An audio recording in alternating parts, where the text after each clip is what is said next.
Welcome to the Capital News. I'm your host, Alex Karitis. Today is Thursday, November 12th, 2020. Thank you so much for joining me. Title of today's podcast, The Myth of Economic Recovery. Now, today's Thursday. We got our typical data dump from the government. We're going to go through initial jobless, the grand total, adding up everything. M2 money stock, Federal Reserve's balance sheet, and of course, market performance. With respect to initial jobless claims, number comes in at 709,000. We're going to get into that further, obviously. But there's a lot of people praising this number, if you will, or cheerleading this number, that the economic recovery is here. We are still in the midst of this miraculous economic recovery. Because the Department of Labor released that number, 709,000, this morning. That's still a heartbreaking figure. Stubbornly high. Going back before all of this started, we were averaging 200,000, a little higher than that, but 200,000 per week. We're still over 3 times that amount, 3.5 times. We were stubbornly high at 800,000 for a long while, 4 times the average that we saw before these lockdowns and restrictions. Now, I can understand maybe perhaps some of the optimism or somebody trying to put a silver lining on this, because this is the lowest number that we have seen in several months. So that's something to note. I don't have a problem with the optimism. I don't have a problem with looking for that silver lining. But when people go so far to say that this is a continuation of the economic recovery, I have to laugh. Because it's simply not true. When you print several $1 trillion out of thin air, you're going to have a good time for a little while. And that's what we've been witnessing over the past several months. You are going to get some effect out of it. You will get asset prices to increase. In conjunction with fiscal policy, where some of those laws, the Nobody Cares Act, etc., are targeted to get money into the hands of individuals, your $1,200 stimulus check, your sit down and shut up money, or your extra $600 per week if you were claiming unemployment benefits, again, further sit down and shut up money, or a small business to receive PPP loans, yeah, you're going to have an effect that keeps people on the payroll or gets them off the sidelines back onto payroll so those PPP loans can turn into grants. That was one of the stipulations. It was part of the deal. You want this loan to be forgiven, thus turning it into a grant? Fine. You can't lay anybody off. And if you already have done so, you got to bring them back. Got to put them back on payroll. So we continue to have distortions with respect to the job market. Last week, when we saw the October jobs report, we still have a stubbornly high number with respect to permanent job losers. 3.6, 3.7 million Americans. This is not an economic recovery. And we're not done.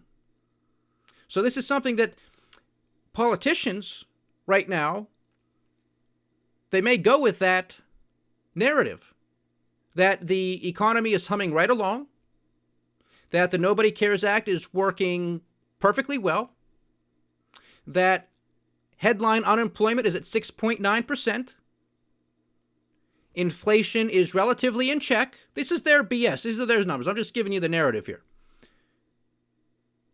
The stock market is at all-time highs or near all-time highs. So why do we need to do any further bailout, stimulus, massive fiscal, quote-unquote, stimulus? Why do we have to do that? That's going to be part of the narrative that's going to be coming down the pike. It's already starting to make its way there. I'm totally against the bailouts. Totally against them. But a lot of people are waiting for them. Survey after survey still claims that a lot of small businesses, if they don't receive further assistance That's it. They're going to close their doors for good, or they're going to lay people off. They're going to cut hours, etc., etc. We also know that a lot of people were called back, obviously, back to their jobs so their employers could make good on the PPP loans. But that did not bring with it the demand. Putting people back in the store, putting people back on the floor in a manufacturing facility, what have you, wherever it is, that does not miraculously or magically bring back with it the demand for their service, for their labor. And that was the case. And I imagine that's going to continue to be the case, which is why we're going to continue to see a lot of distortionary effects with respect to the overall job picture. But nonetheless, we're going to continue to go through these reports because this is what we have. This is somewhat the best that we can do. But just keep that in the back of your mind. This is not an economic recovery. This is a circus. This is a mirage. This is smoke and mirrors. This is a first world banana republic. Printing dollars out of thin air, throwing them into the system, hoping something sticks. Again, you're going to have a good time when you throw trillions of dollars into the system out of nowhere. But that party is going to end. And nobody even brings this up. That's why I think that next year, unfortunately, could prove to be worse than this year. Now, I don't know what's going to happen with COVID-19. I'm not a scientist. I'm not an epidemiologist, although what I have said early this year, we've been pretty good here. But I am an economist, and I don't like what I have been witnessing throughout this year. Don't like what I was witnessing last year either. I was trying to ring the bell that things were weakening, and they were, prior to the onset of COVID-19. 5% contraction to GDP on an annualized basis for the first quarter of this year. Even though a lot of the lockdowns and all of the restrictions didn't happen until March. So you already had January and February all in the books. Yet we still contracted 5%. That's a big number. Of course, that was blown away by the decline of 31%, what was it, in the second quarter. So we still got a long ways to go. So whenever you hear economic recovery, understand that it's a myth. At least in my analysis. Market performance right now, we have the dollar index relatively flat, trading at 92.96, so back at the 92 handle. No major movements across the major cross pairs with respect to the U.S. dollar, so we'll continue with the indexes. Overnight futures trading, Dow Jones Industrial Average is down 55 points. Decrease of about 0.2%. The S&P 500 is up 4 points, up 0.1%. NASDAQ 100 is also currently in the green, up about 0.4%. Cash trade in Japan is currently in the red, down 0.7%. A sea of red across the pond in Europe. UK markets giving back 0.7. German markets giving back 1.2%. French markets giving back 1.5%. Italian and Spanish markets both giving back 0.9%. Australian cash trade is also currently down. Or are they closed? Maybe they're closed. Maybe they're on holiday this week or today.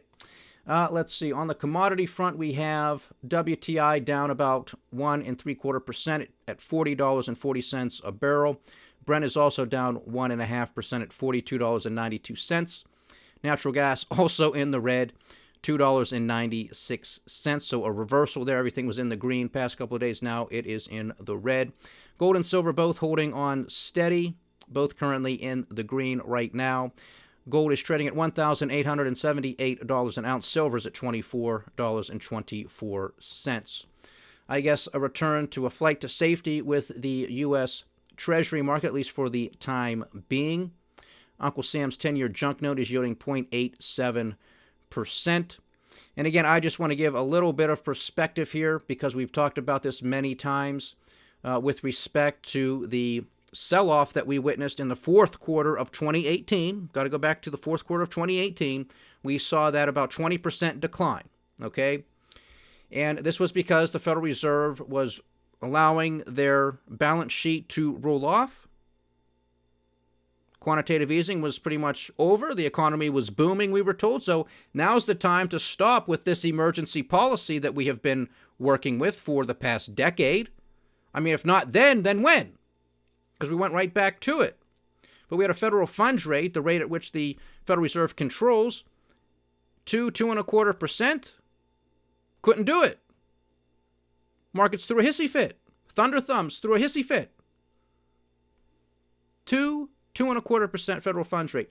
The 10-year yield, the 10-year bond yield at that time was at about 3%, 3.25%. Okay, there's going to be a spread typically between the federal funds rate and the 10-year note. Not a surprise. Right now we are back with emergency policies, quantitative easing, and then some. So we are at the lower bound, 0% to 25 basis points. And we have a 10-year that is currently trading at 0.87%. Now, personally, with respect to the federal funds rate, if the Fed were to increase that rate back to 1% or 1.25% or maybe even 1.5%, I honestly believe that the market, stock market in particular, would throw another massive hissy fit. But the point that I'm making here is it takes a lower federal funds rate to basically prick the bubble, if you will. The economy couldn't tolerate 2.25%. Now, with all of the shenanigans that have been thrown into the system over the past several months, we'll never be able to get there again without causing massive heartache and massive panic. Unfortunately, that would be the correction. If we had free markets functioning properly, interest rates would be much, much higher right now, which is where they should be. Because that would be the correction. That would be the correcting mechanism to flush the system of all of these malinvestments. And God only knows how many trillions and trillions of dollars of malinvestment are circulating through the system, which would be extremely painful. But that's what's needed.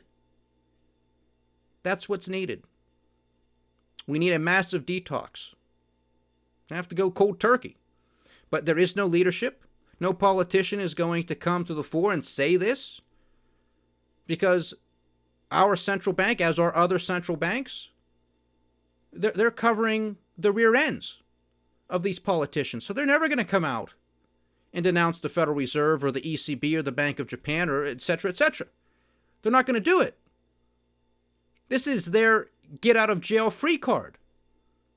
You don't have to go home to your constituents and say, well, we can't do this anymore. We're going to have to cut benefits.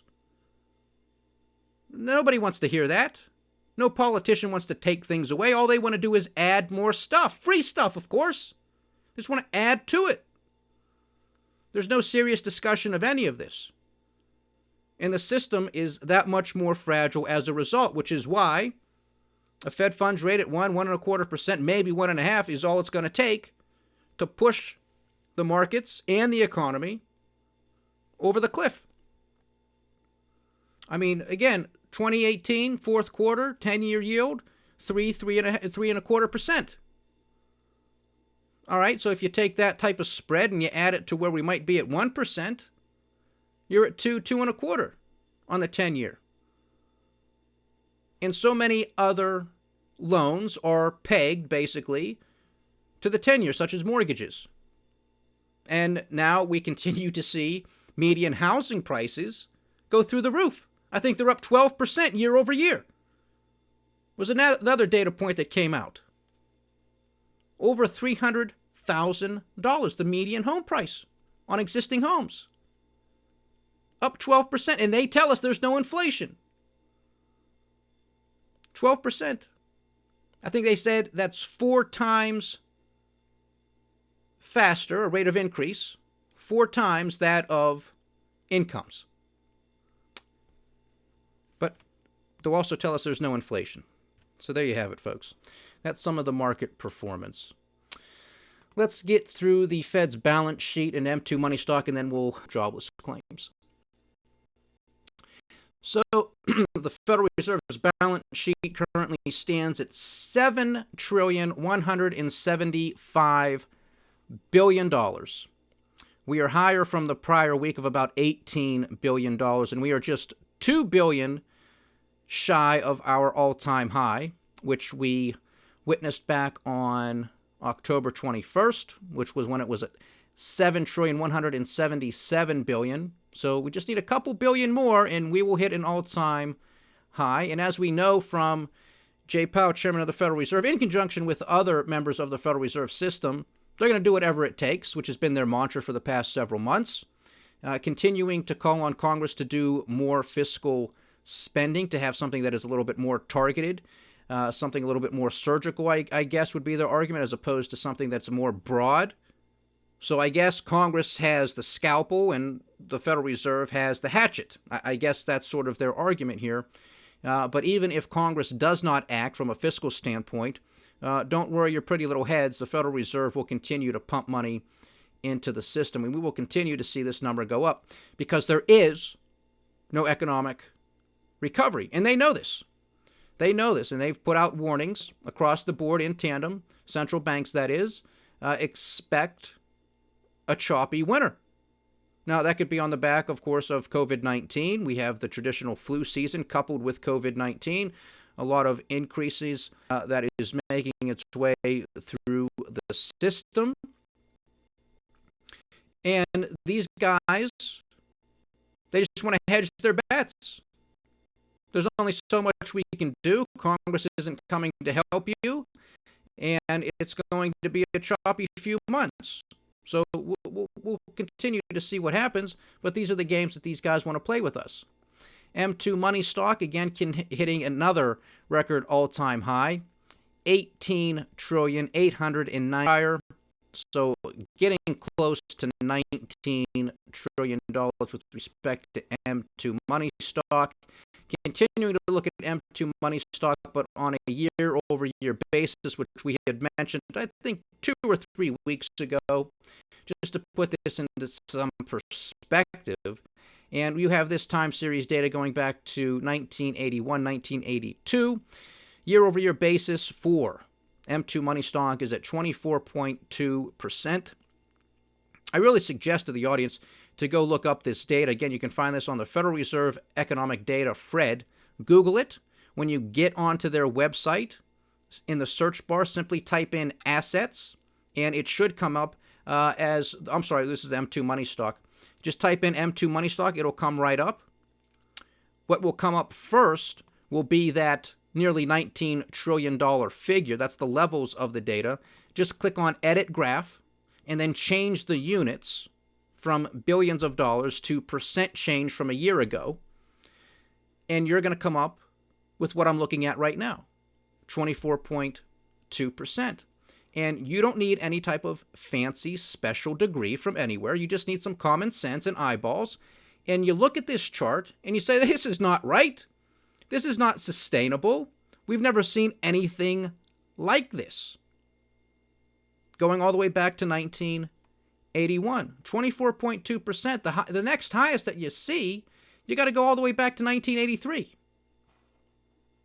where you're about 12.5%, 13%. And that was following the double-dip recession of the early 1980s.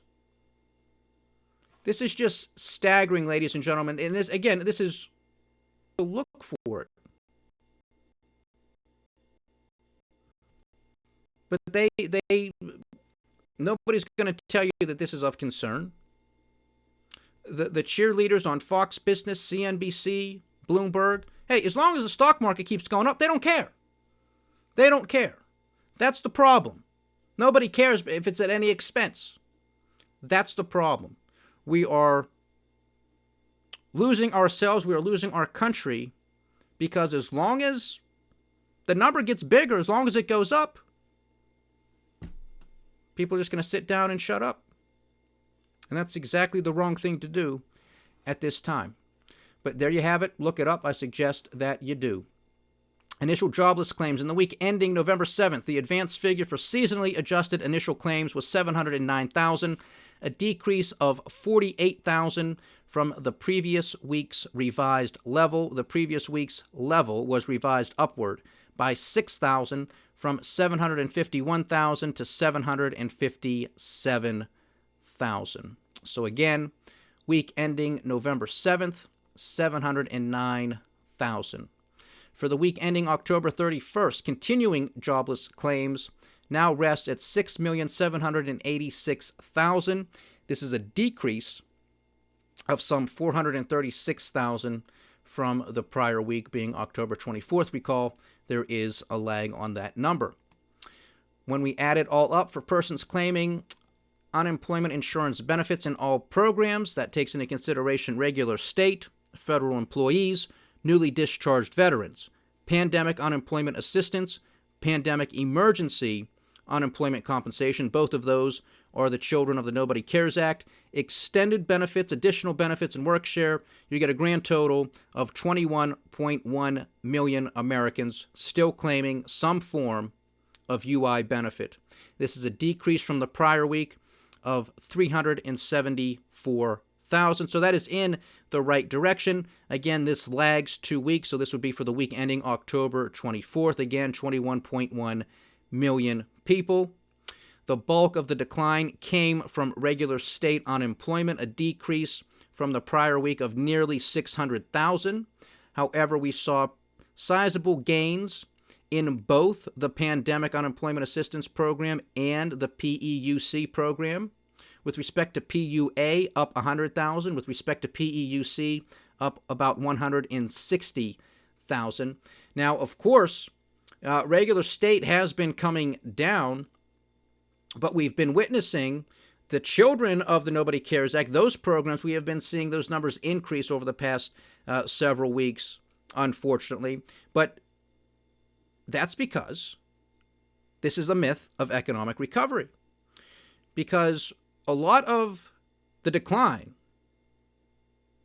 from regular state unemployment benefits is the fact that they have been exhausted. And so people are still not working, but their regular state unemployment compensation has been exhausted. It's expired. So they have a few avenues, potentially. They can file for extended benefits, which is currently at 552,000, a decrease from the prior week of about 21,000, but still a stubbornly high number. Or they perhaps might qualify for pandemic unemployment assistance or pandemic emergency UC. Now, for the PUA, that's currently at 9.4 million. Again, an increase of 100,000 from the prior week. PEUC is at 4.1 million, an increase of 160,000 from the prior week.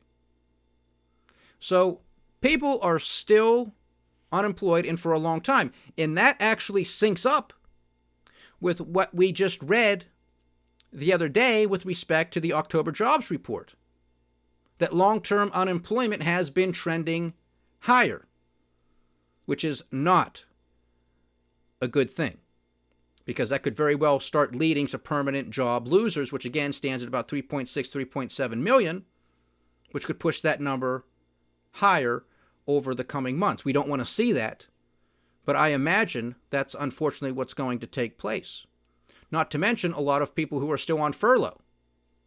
Well, if they don't receive some sort of assistance, small, mid, large corporation, doesn't matter.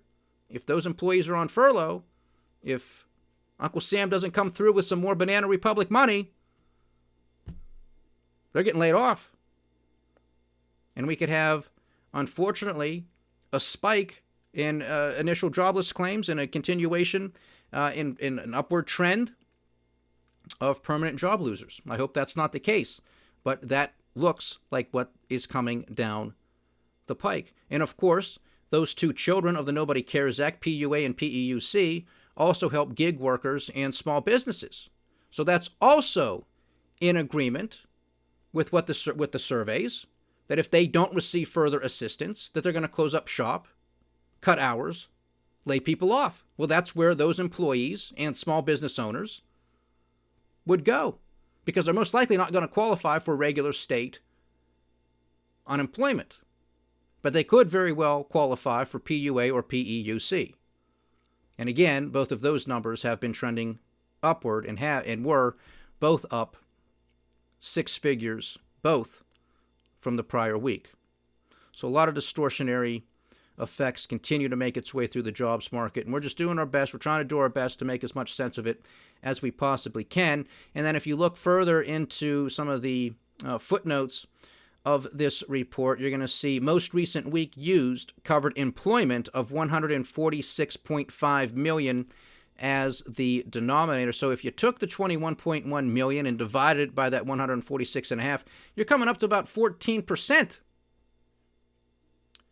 That's far cry from the 6.9% headline figure with respect to unemployment.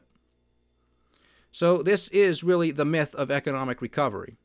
This does not address the eviction crisis that's still waiting in the wings. This does not address the insolvency and bankruptcy crisis that is waiting in the wings. We still have a significant number of Americans waiting in food lines, food banks. Significant number of Americans who are still struggling week to week to make ends meet, to pay for the basic necessities, their utility bills. This is not an economic recovery. It might be for those who have a lot of financial assets. Again, this is just widening the wealth inequality here. And that is going, and it already has, started to breed a lot of discontent and class warfare. And if history is any guide, this is not going to end well. But the Federal Reserve wants to claim that, well, we don't have a scalpel, so there's only so much we can do. Yeah, well, what they're doing is benefiting those who have financial assets. And we see it every single day, and it's cheerleaded by the idiots on Fox Business, CNBC, and Bloomberg, and they don't want to go through and, and look under the hood. They just want to give you the headlines and cheerlead, while a lot of Americans are still struggling. Very nasty picture, unfortunately. And then just to wrap it up, before I got on the podcast, I happen to have CNN on, and they are now calling the state of Arizona for Joe Biden. Early on election night, or in the wee hours of November 4th, Fox News called Arizona for Joe Biden. Now, that did not make the Trump White House and campaign happy at all. And then that was followed by the Associated Press, the AP, also calling Arizona for Joe Biden a few hours after Fox's announcement. But a lot of the other news organizations did not call it. But now, this evening, CNN is calling Arizona 11 electoral college votes for Joe Biden, giving him 290 electoral college votes. We still have the runoff likely going to take place in Georgia, the hand recount taking place in Georgia. So we'll see what happens there.